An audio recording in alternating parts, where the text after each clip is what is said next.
6.3 지방선거와 국회의원 재보궐선거에 각 당의 지도부와 후보들이 민심 현장을 공략하는 가운데 지역 유권자들의 정서에 맞춘 세심한 선거운동을 강조한 송영길 더불어민주당 후보, 5선 국회의원, 인천광역시 시장, 더불어민주당 당대표, 상임고문 역임.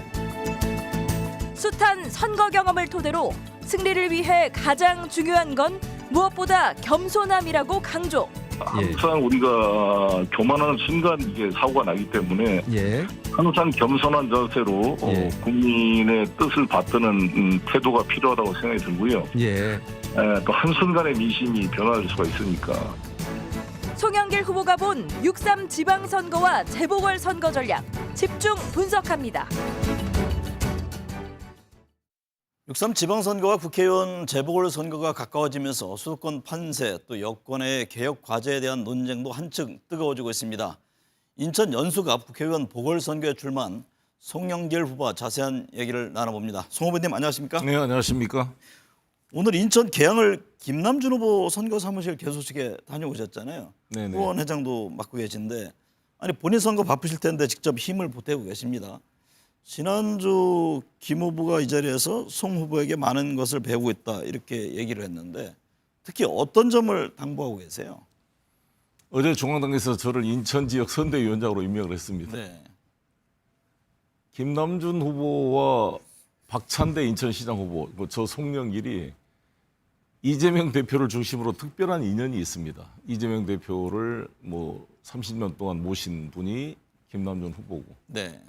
저는 당대표로서 이재명 후보를 만들고 또 지키고 또 지역구를 또 연계시켰던 분이기도 하고, 박찬대 의원은 원내대표로 이재명 대표와 함께 내란을 이겨낸 분이었기 때문에 이 3자가 이재명이라는 그 공통 분모를 가지고 뭉쳐 있어서 잘 이렇게 화합이 되는 것 같고, 제가 김남준 후보님에게 부탁했던 것은 판교 테크노밸리 성남시장 시절에 그것을 벤치마킹해서 계양 테크노밸리를 만들었으니 송영길이 시작했던 것 김남준 당신이 완성해야 된다.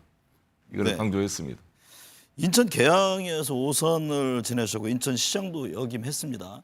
연수가 역시 낯설지 않은 지역일 텐데 현장 다니면서 가장 시급한 과제는 무엇으로 느끼셨어요? 어디나 비슷하겠지만 교통, 교통 주택, 청년 일자리인데요.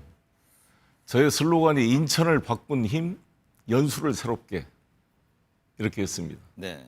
그 이제 후속타는 이재명을 지킨 힘, 대한민국을 새롭게.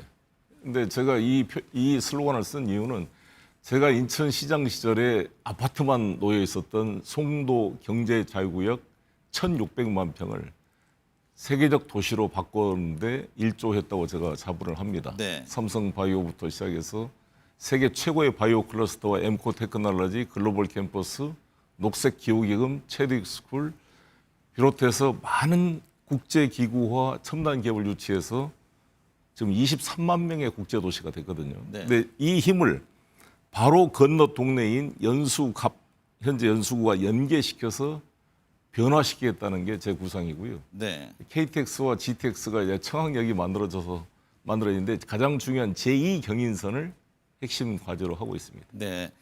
당선되면 오랜만에 국회로 복귀하게 됩니다. 송 후보의 귀환은 정치권 지형에도 영향을 줄 것이라는 분석을 합니다.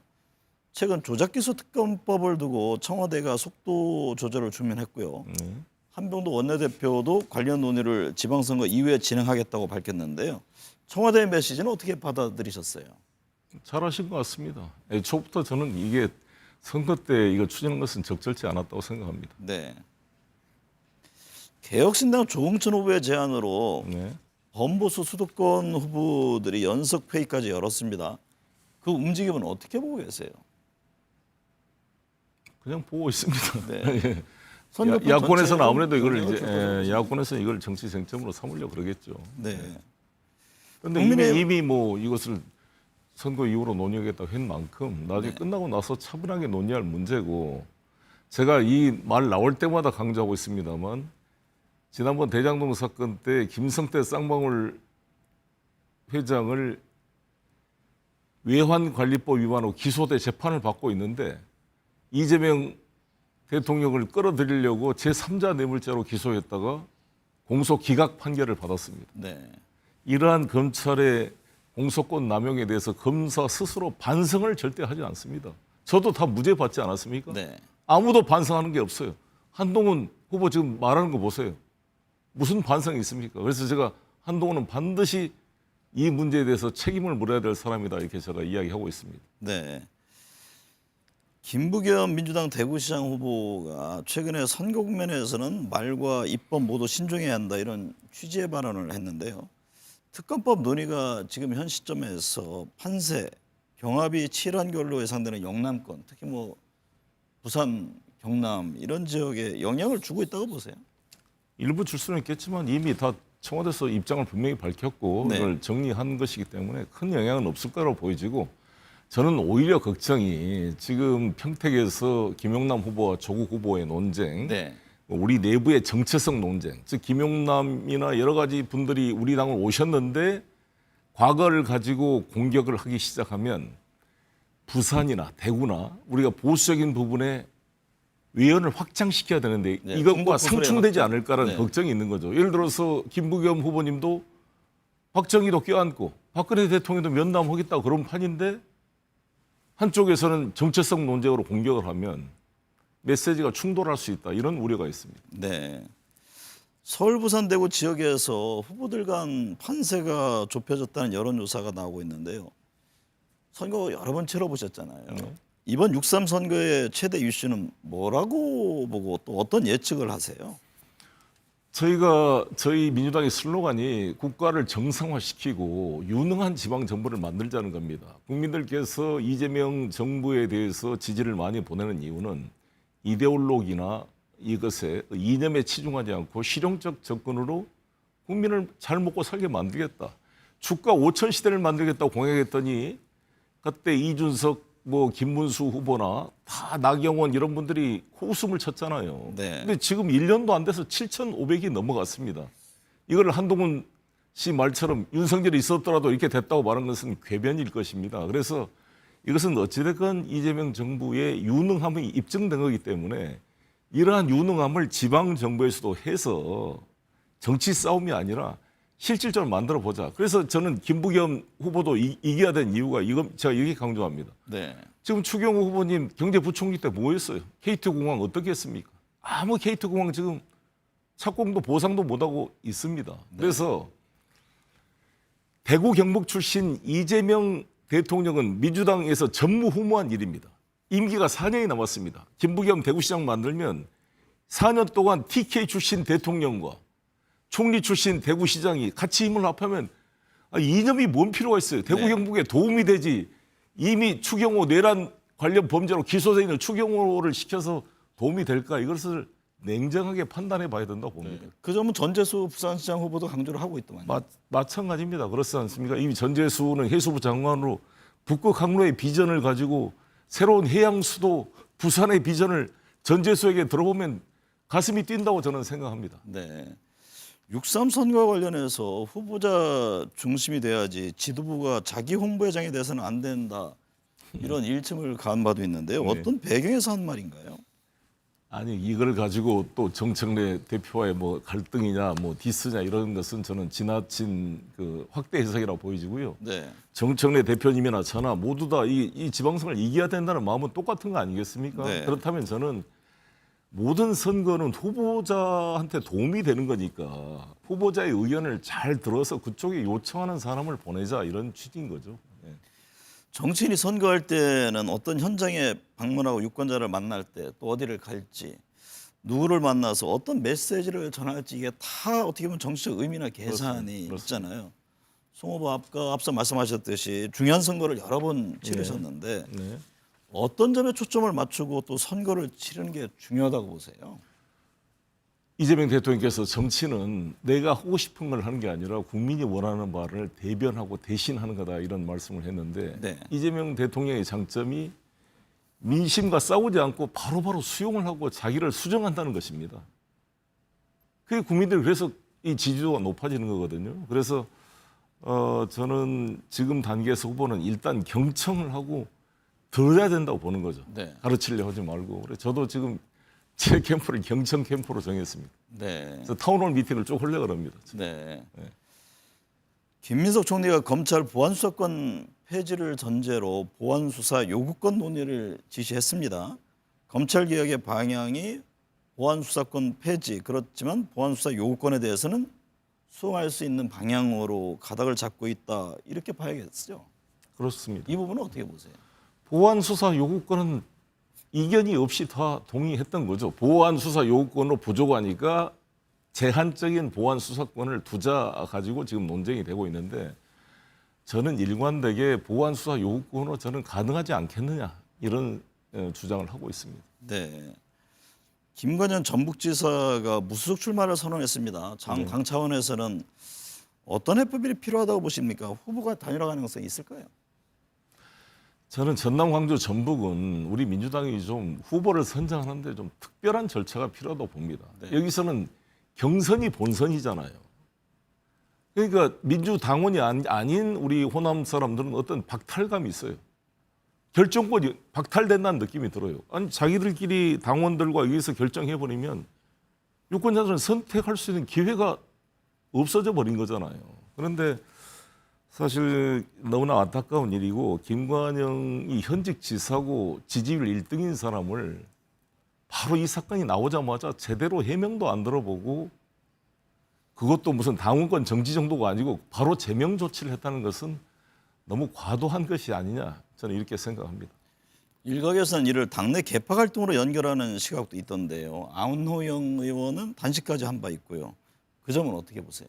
그런 지적이 나오고 그런 오해를 살 소지가 있는 것이죠. 왜냐하면 이원태 후보가 동일한 비슷한 사안을 가지고 경찰 수사를 받고 있는데, 여기는 당내 우리 감찰단에서 그때 식사 장소에 참여됐던 청년들대로 면담 조사도 안 해보고 그냥 무혐의 처분해버린 거 아닙니까? 네. 2차 종합특검이 한동훈 전 국민의힘 대표에 대해서 출국 금지 조치를 내렸습니다. 한 전 대표는 할 테면 해봐라, 단 선거 개입은 안 된다라는 입장을 냈는데요. 이 사안은 어떻게 보고 계세요? 저는 한동훈이가 주도하는 이 돈복도 관련 이런 정치적 수사 때문에 3년 동안 출국 금지가 돼 있었습니다. 네. 자신이 하는 것은 다 아이폰 비번도 안 가르쳐주고, 그것은 방어권 행사고, 자기들이 칼을 잡을 때는 마음대로 제 주변에 100여 명을 압수수색을 해서 저를 딸딸 몰아 기소한 거 아닙니까? 별건으로. 무죄 확정 판결을 받았는데 유감 표명 하나 없습니다. 한동훈. 근데 자기는 출국 금지되니까 그렇게 아픕니까? 가슴에 손을 얹고 한동훈 씨는 자신이 했던 행위가 어떤 건지 돌이켜볼 필요가 있다고 봅니다. 지금 뭐 이재명 정부 들어서 어떻든 검찰 개혁 하고 있지 않습니까? 그렇습니다. 그 방향은 제대로 잡아가고 있다고 보세요? 그렇습니다. 큰 틀에서 어찌됐건 수사와 기소를 분리한 틀을 잡았으니까요. 예. 세세한 것은 이제 보완해 가야 된다고 봅니다. 네. 민주당을 포함한 여야 원내 6당이 6.3 지방선거에 맞춰 추진했던 헌법 개정 국민투표가 무산됐습니다. 네. 국민의힘이 투표에 참여하지 않아 일결 정족수를 못 채우고 투표 불성립이 된 건데요.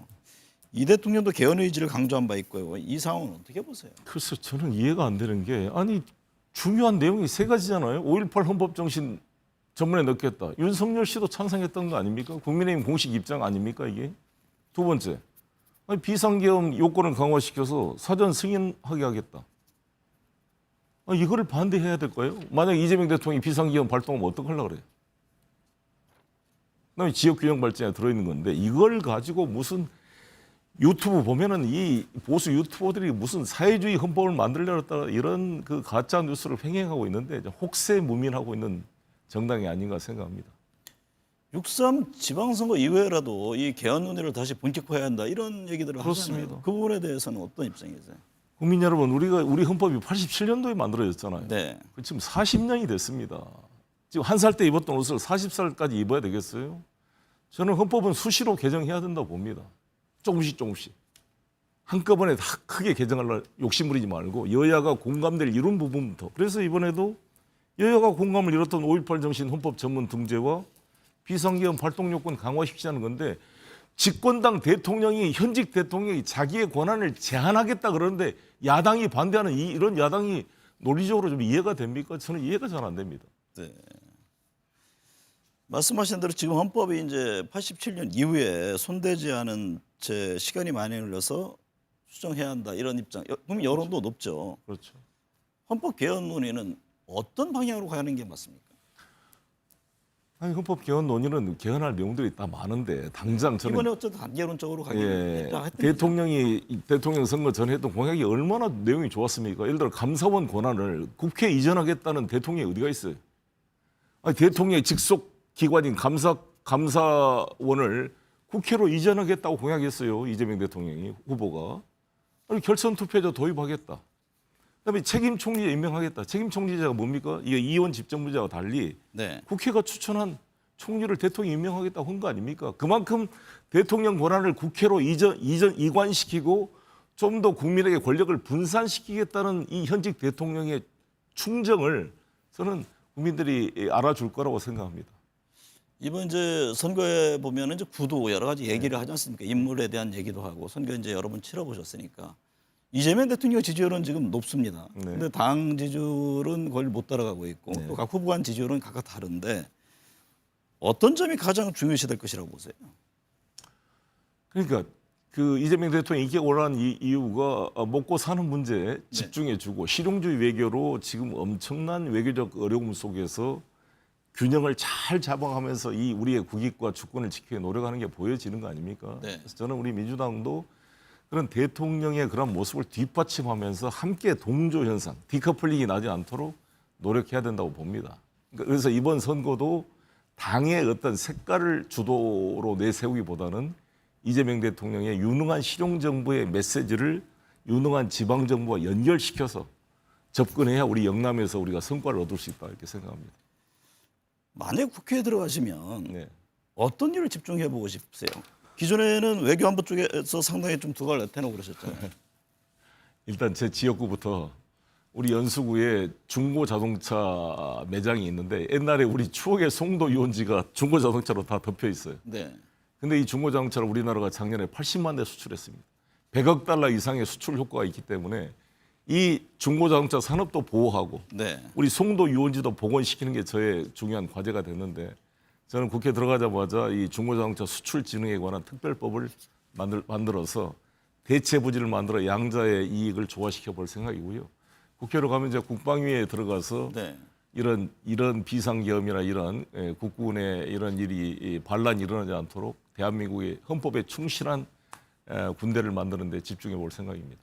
평소 그 남북 문제에도 관심이 많으셨잖아요. 네. 지금 어쨌든 이재명 정부 들어서 굉장히 유화적인 움직임을 보이고 있지만 북한에 대해서는 북한은 아직까지 뚜렷한 입장을 내지 않고 있거든요. 네. 향후 좀 남북 관계가 풀릴 그런 가능성이 있다고 보세요.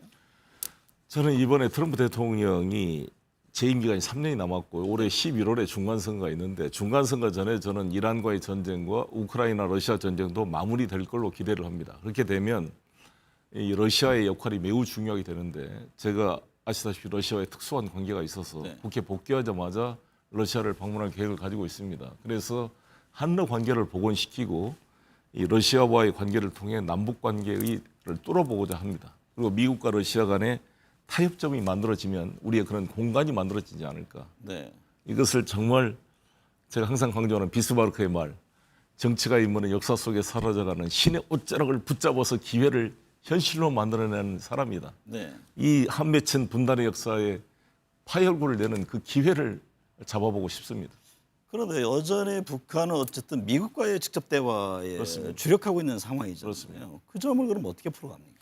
5월 15일 날 이제 트럼프 대통령께서 중국을 방문해 정상회담을 네. 하는데 여기서 북과를 또 뭔가를 시도를 해보려고 그런 겁니다. 근데 쉽지는 않을 텐데 일단 이번에 수원에 북한 축구단이 내려오잖아요.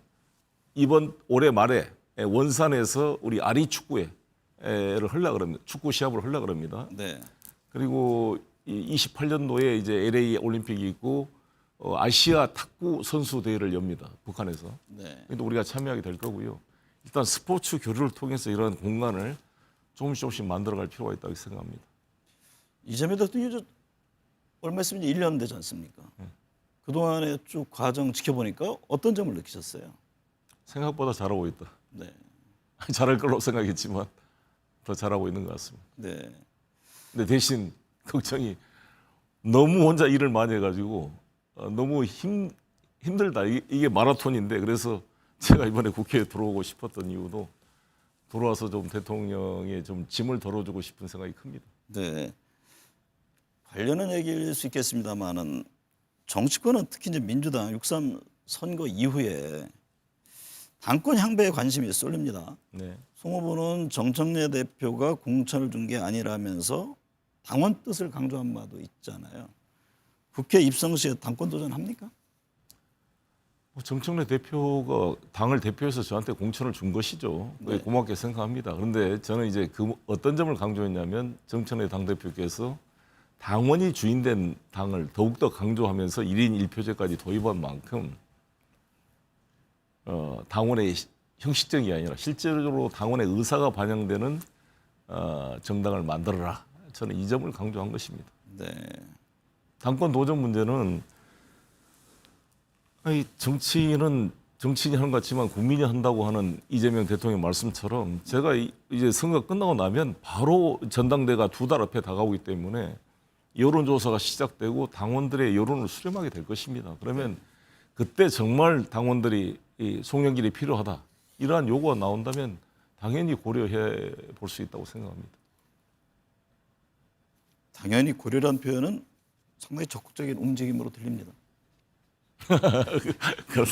네. 송 후보가 보시기에 현재 당청 관계에 아쉬움이 있다고 보십니까? 아쉬움이 있죠. 어떤 점? 제가 집권 여당의 대표를 해봤잖아요. 네. 저 문재인 정부 때 여당과 이 청와대가 잘 신뢰하고 소통이 되면 역할 분담해서 할 수 있는 게 무궁무진합니다. 네.